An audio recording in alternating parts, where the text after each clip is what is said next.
Hello વિદ્યાર્થી મિત્રો, હરિઓમ, નમસ્કાર.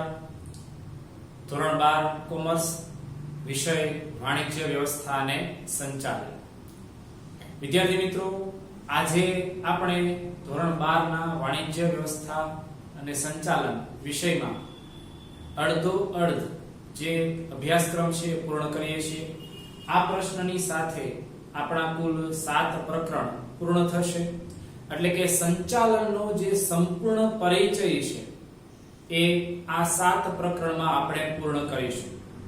ત્યાર પછીના એટલે કે આની પછીનો હવે 8મા પ્રકરણથી આપણે પેટા સંચાલન એટલે સંચાલનની જે અન્ય શાખાઓ છે, બજાર સંચાલન છે, નાણાકીય સંચાલન છે વગેરે, આપણે સંચાલનની અલગ અલગ શાખાઓનો અભ્યાસ કરીશું, જે આ જ સંચાલનના આધાર પર તે સંચાલનનો ઉપયોગ કરવામાં આવે છે. તો વિદ્યાર્થી મિત્રો, આપણે 7 નંબરનું પ્રકરણ અંકુશમાં આગળ કુલ 3 પ્રશ્નોની ચર્ચા કરી. છેલ્લે પ્રશ્નની મેં જે વાત કરી હતી એ ખાસ અગત્યનો પ્રશ્ન હતો, આયોજન અને અંકુશ વચ્ચેનો સંબંધ સમજાવો, જેમાં જુદી જુદી રીતે તમને વિધાન તરીકે પ્રશ્નો પૂછી શકે છે.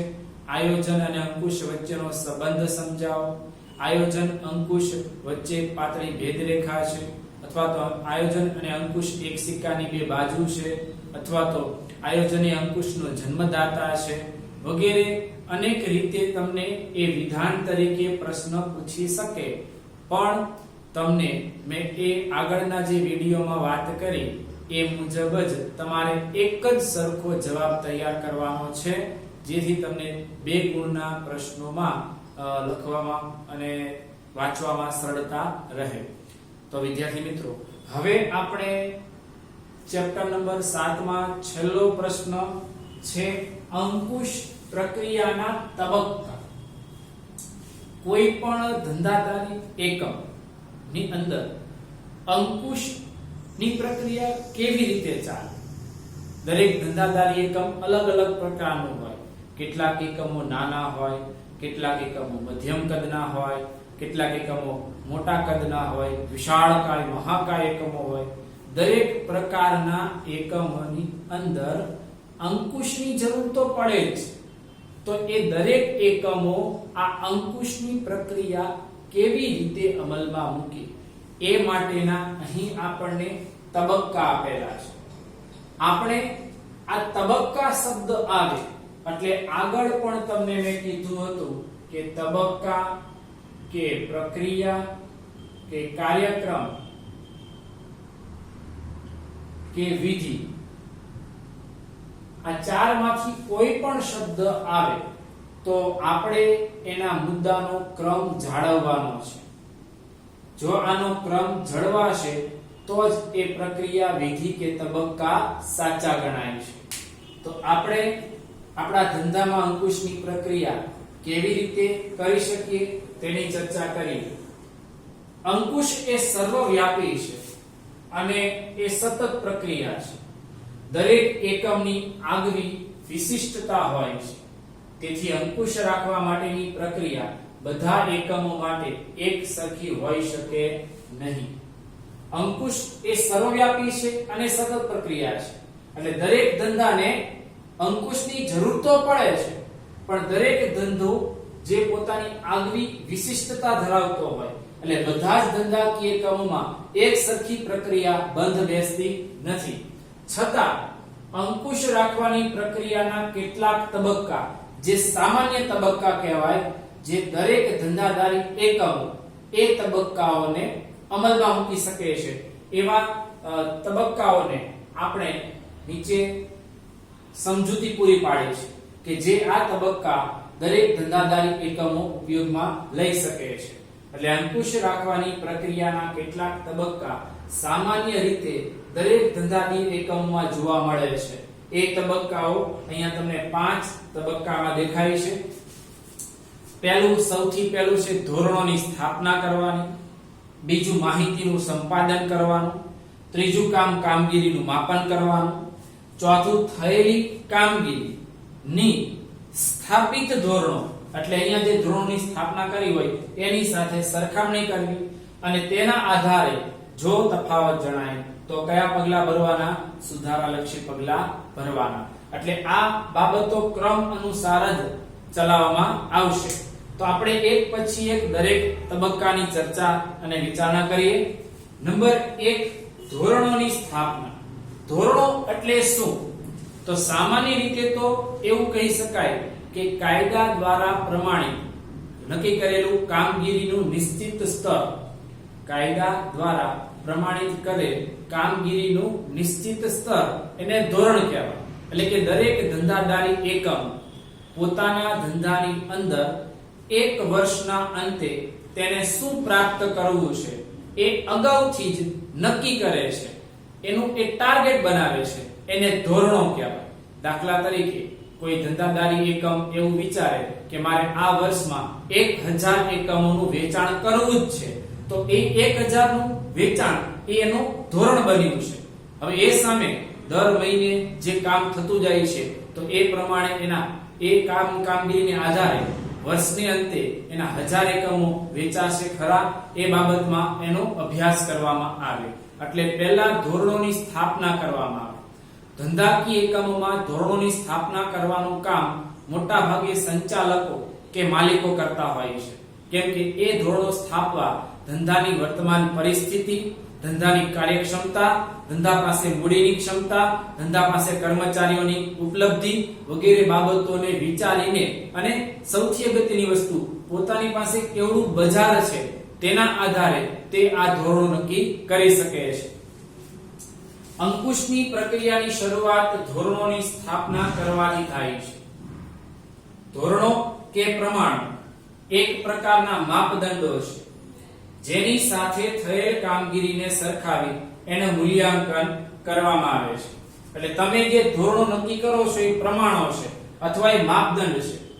પછી તમારા ધંધામાં જેમ જેમ કામ થતું જશે એ થયેલું કામને તમે નક્કી કરેલા ધોરણો કે માપદંડો સાથે એની સરખામણી કરવામાં આવે છે. આમ અંકુશનો આધાર પૂર્વ નિર્ધારિત ધોરણો છે. જ્યાં આ ધોરણોની સ્થાપના ન થઈ હોય ત્યાં અંકુશનો ઉપયોગ થતો નથી. એટલે અંકુશનો આધાર પૂર્વ નિર્ધારિત એટલે પહેલેથી નક્કી કરેલા ધોરણો છે. નિર્ધારિત ધોરણો મુજબ કામ થાય છે કે નહીં એ જોવાનું કામ કોનું છે? અંકુશનું છે. જે ધંધામાં નિર્ધારિત ધોરણો નક્કી કર્યા હોય હવે એ પ્રમાણે કામગીરી કરવાની છે તો અંકુશ એના પર દેખરેખ કરશે કે નક્કી કરેલા ધોરણો પ્રમાણે કામગીરી થાય છે કે નહીં. એ સતતપણે દેખરેખ કરે છે. નિર્ધારિત ધોરણો ગુણાત્મક પણ હોઈ શકે અને સંખ્યાત્મક પણ હોઈ શકે. ગુણાત્મક એટલે ક્વોલિટીની દ્રષ્ટિએ અને સંખ્યાત્મક એટલે ક્વોન્ટિટીની દ્રષ્ટિએ કે સંખ્યામાં હોઈ શકે અથવા ગુણાત્મક પણ હોઈ શકે છે. જેને વાત કરીએ તો આ ધોરણો જેમને પાર પાડવાના છે તેઓ સમજી શકે એવા સરળ હોવા જોઈએ. એટલે કે જે વ્યક્તિએ કામ કરવાનું છે તળ સપાટીએ અથવા એની નીચેના તાબેદારોએ એ વ્યક્તિઓ આ નક્કી કરેલા ધોરણો સરળતાથી સમજી શકે તેવા સરળ હોવા જોઈએ. આવા ધોરણોની વાત કરીએ તેમાં ભૌતિક પડતરની વાત થઈ શકે કે ધંધાકીય એકમ તૈયાર અને ઉત્પાદન કરવાનો ખર્ચ, આવક, મૂડી વગેરે પ્રમાણોનો એમાં સમાવેશ થાય છે. ઉપરાંત નફાનો લક્ષ્યાંક રાખી શકે. એ વર્ષને અંતે મને આટલા લાખનો નફો જોઈએ છે એ ટાર્ગેટ મૂકે. ઉત્પાદનનો લક્ષ્યાંક વર્ષને અંતે મારે આટલું ઉત્પાદન તો કરવાનું જ છે.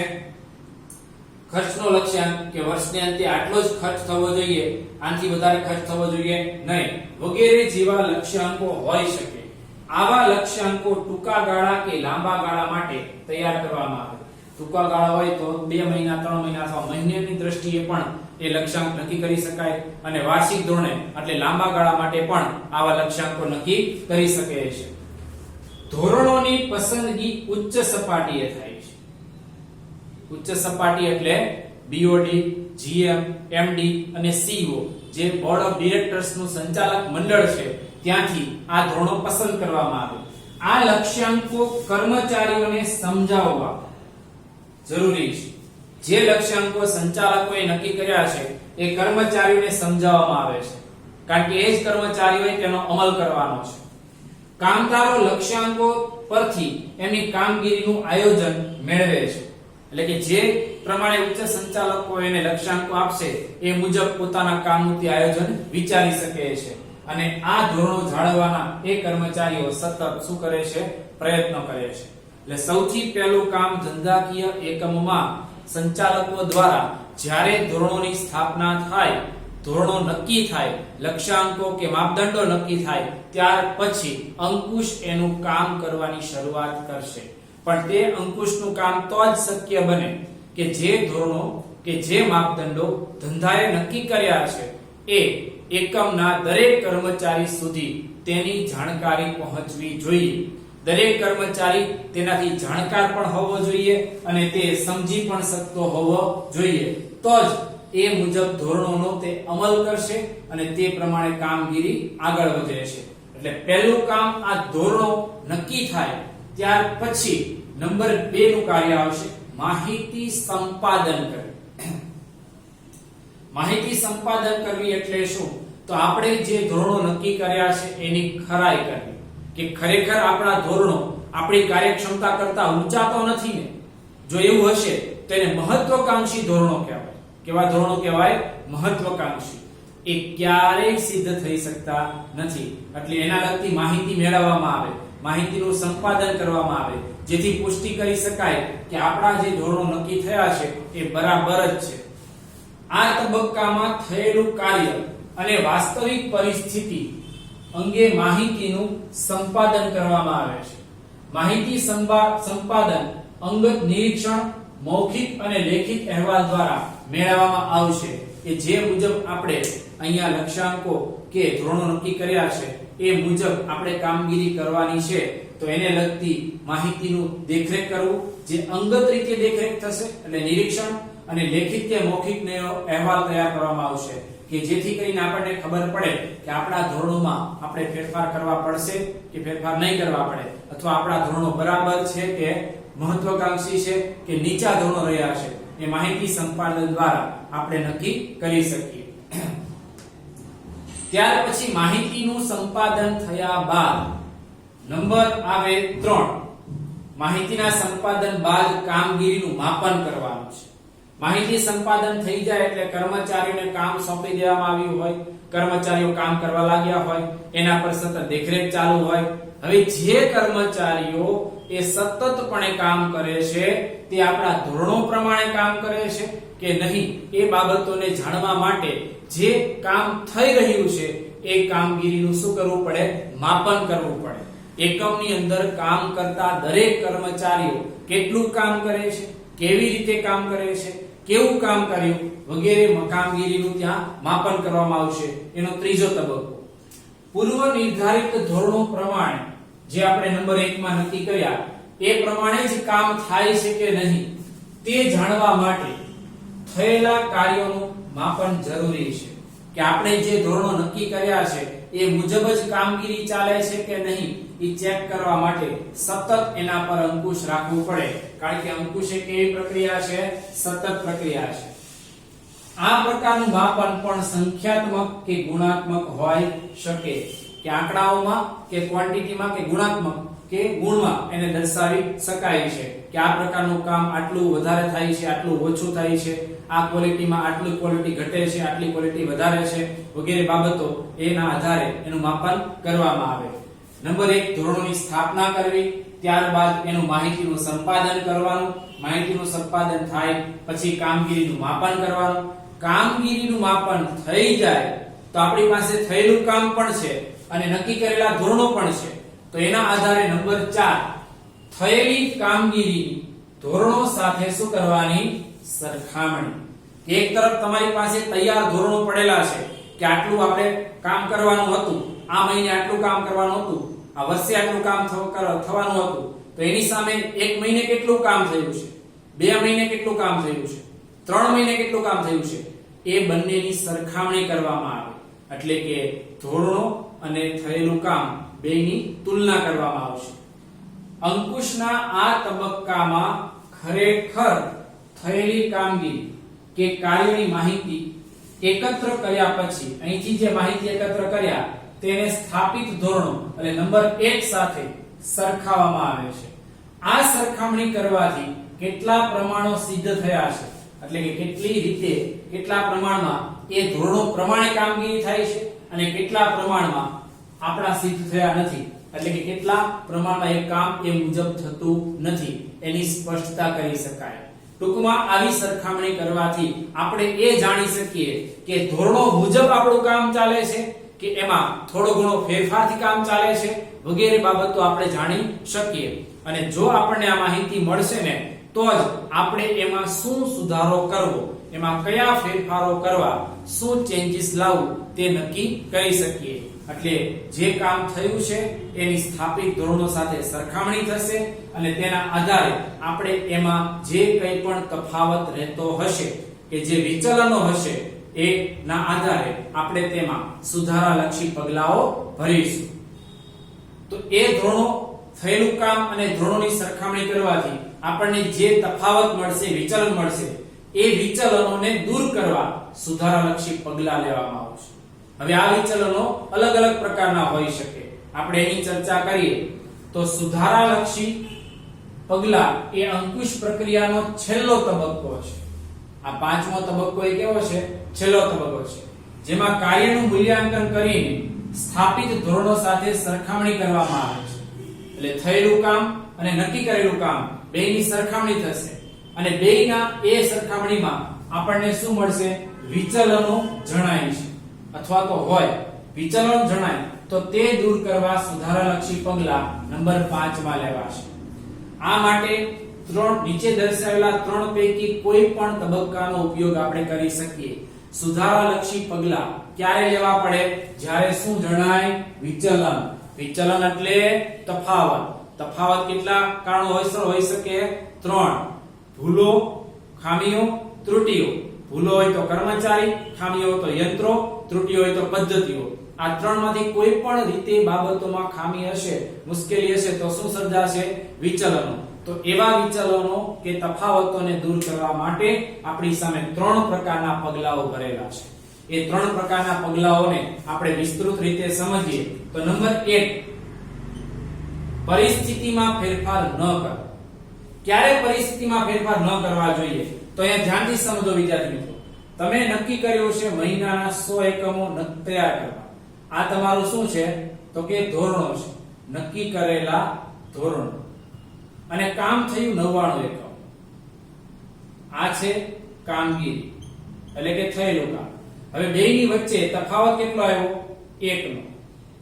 તો ખૂબ જ નજીવો તફાવત કહેવાય. કેવો તફાવત કહેવાય? નજીવો. એનો અર્થ એવો કે આપણે જે ધોરણો નક્કી કર્યા હતા મેક્સિમમ એ મુજબ જ કામગીરી ચાલે છે. કારણ કે 100% તો કોઈ એ ધોરણો પ્રમાણે કામ થતું નથી. 1-2% આમ તેમ તો હોય જ. એટલે અહીંયા એવું ધારી લેવામાં આવશે કે આપણું નક્કી કરેલા ધોરણો પ્રમાણે જ કામગીરી ચાલે છે.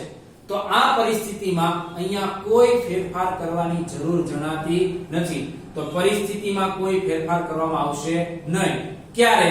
જ્યારે નક્કી કરેલા ધોરણો અને થયેલી કામગીરી વચ્ચે જે વિચલનો સર્જાય અને એ વિચલનો ખૂબ જ સામાન્ય હોય અને ખૂબ જ નજીવા હોય, ખૂબ જ નાના હોય, ત્યારે જે તે પરિસ્થિતિ છે તેમાં કોઈ ફેરફાર કરવામાં આવશે નહીં અને જે તે પરિસ્થિતિ પ્રમાણે કન્ટિન્યુ આગળ કામગીરી ધપાવવામાં આવશે. પણ નંબર 2, પરિસ્થિતિમાં ફેરફાર કરી વિચલનો દૂર કરવા. હવે માની લો કે અહીંયા 100 એકમો તમે ધોરણો નક્કી કર્યા છે અને તૈયાર થયા 90 એકમ. તફાવત આવ્યો કેટલો? 10. તો આને નજીવો ફેરફાર ન કહેવાય. એનો અર્થ એવો કે આપણે જે ધોરણો નક્કી કર્યા છે એ મુજબ આપણું કામ થયું નથી. આપણી કામગીરીમાં એ વિચલન જણાયું તો એમાં 3 પ્રકારના કારણો જવાબદાર છે. કાં તો ભૂલો હશે, કાં તો ખામીઓ હશે, કાં તો ત્રુટીઓ હશે. તો હવે પછી એવા સુધારાલક્ષી પગલા ભરવાના કે જેમાં આપણે ધોરણો બદલાવાના નથી. જે ધોરણો આપણા 100 નક્કી કરેલા છે એટલા જ રહેવા દેવાના છે. પણ આપણે કામ ઓછું થયું છે તો તપાસ થશે કે આ 10 એકમો કયા કારણોસર ઓછા તૈયાર થયા અને કારણોની તપાસ કર્યા પછી એમાં જ્યાં ખરેખર આપણને ખામી જણાય ત્યાં આપણે શું કરવાનો છે? સુધારો કરવાનો છે. અને એ સુધારો કરીને ફરીથી આગળના મહિનામાં આપણા ધોરણો તો કેટલા રહેશે? 100 જ રહેશે અને કામગીરીમાં એ સુધારો થશે. તો ત્યાર પછીના મહિનામાં 90 ની જગ્યાએ 92 એકમો પણ તૈયાર થાય, 93 એકમો પણ તૈયાર થાય, કેમ કે આપણે સુધારાલક્ષી પગલા લીધા, જેના લીધે આપણા વિચલનોમાં શું થયો? ઘટાડો. તફાવતમાં શું થયો? ઘટાડો.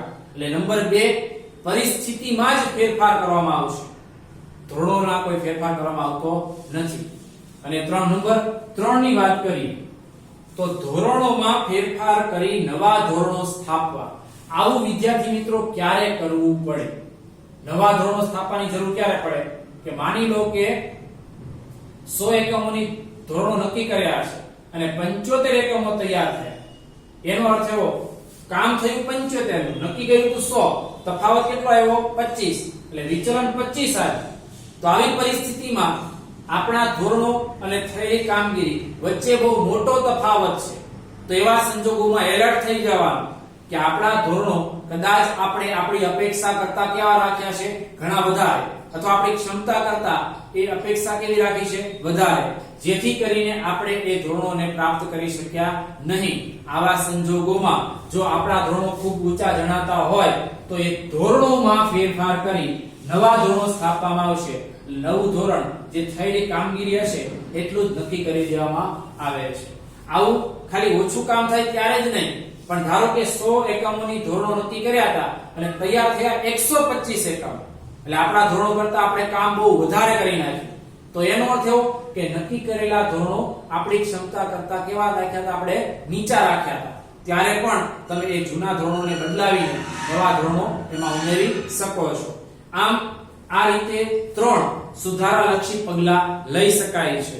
વિદ્યાર્થી મિત્રો, આ 3 ગુણનો પ્રશ્ન તમને પૂછી શકે છે કે અંકુશની પ્રક્રિયા સમજાવો. તો ખાસ મોસ્ટ આઈએમપી પ્રશ્ન છે આ, કે અંકુશની પ્રક્રિયા 3 ગુણમાં આવો પ્રશ્ન તમને પૂછી શકે છે. એટલે ખાસ વિદ્યાર્થી મિત્રો આ પ્રશ્નને ક્રમ અનુસાર જ વ્યવસ્થિત રીતે તૈયાર કરજો, અને જે મુજબ તમે આ 5 તબક્કાઓને, આ 3 સુધારાલક્ષી પગલાને આ રીતે દર્શાવો તો તમારો પ્રશ્ન વધુ આકર્ષક રહેશે અને તમને પણ લખવામાં, જોવામાં અને વાંચવામાં મજા આવશે. એટલે વિદ્યાર્થી મિત્રો, અહીં આપણે પ્રકરણ નંબર 7 પૂર્ણ કરીએ છીએ. પ્રથમ પરીક્ષા સુધીનો આ અભ્યાસક્રમ જનરલી હોય છે. હવે પછી આગળના 8મા ચેપ્ટર થી આપણે નવા પેટા સંચાલનની શરૂઆત કરીશું.